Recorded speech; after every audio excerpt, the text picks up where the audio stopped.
Isipin mo ito. Isang araw biglang kumalat ang balita na huli ng Iran ang dating presidente ng Estados Unidos na si Donald Trump. Sa una parang imposible. Pero habang lumalabas ang mga detalye, unti-unting nagiging totoo ang bangungot na ito ng Amerika.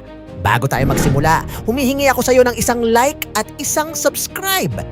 Pag nagawa mo yan, tuwang-tuwa ako sa mga oras na to. Let's go! Sa loob ng ilang minuto, mag-aalerto ang buong US government.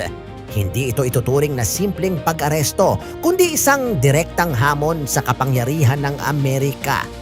Para sa kanila, ang paghawak sa isang dating presidente ay parang paghawak na rin sa dangal ng buong bansa. Agad na magpupulong ang mga pinakamataas na opisyal, military, intelligence, at political leaders. Isang tanong lang ang iikot sa mesa.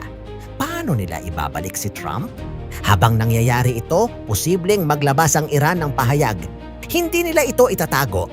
Gagamitin nila ito bilang pressure. Maaaring sabihin nilang may mga kondisyon bago palayain si Trump, tulad ng pagtanggal ng economic sanctions, pag-urong ng puwersa ng Amerika sa Middle East, o kahit pagpapalaya ng kanilang mga kababayan na nakakulong sa US. Dito na lalong iinit ang sitwasyon. Sa panig ng Amerika, hindi sila pwedeng magpakita ng kahinaan. Kapag pumayag sila agad, maaaring makita ito ng ibang bansa bilang senyales na kaya silang i-pressure. Pero kung tatanggi sila, inilalagay nila sa panganib ang buhay ni Trump. Kaya ang isa sa pinakamalaking posibilidad, isang rescue operation. Magpapadala ang Amerika ng elite special forces, suportado ng mga fighter jets at drones. Target nila, pasukin ang teritoryo ng Iran at kunin si Trump sa loob ng isang iglap. Pero hindi ito pelikula. Isang maliit na pagkakamali lang, pwedeng magresulta sa direktang sagupaan ng dalawang bansa. At kapag nangyari iyon, hindi na ito simpleng rescue mission. Isa na itong simula ng mas malaking digmaan.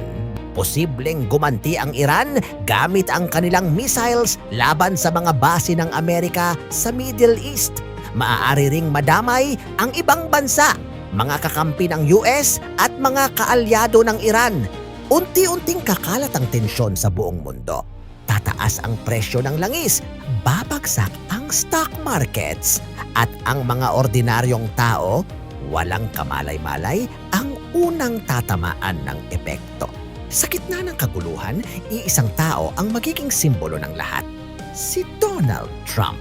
Hindi na lang ito tungkol sa isang tao, kundi tungkol sa pride, kapangyarihan, at kontrol ng mga bansa.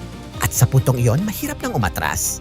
Isang maling desisyon, isang maling utos. At maaaring sumiklab ang digmaang ayaw ng lahat pero hindi na kayang pigilan. Kapag kapangyarihan ang pinairal, kahit isang tao lang, kayang magsimula ng gulo ng buong mundo.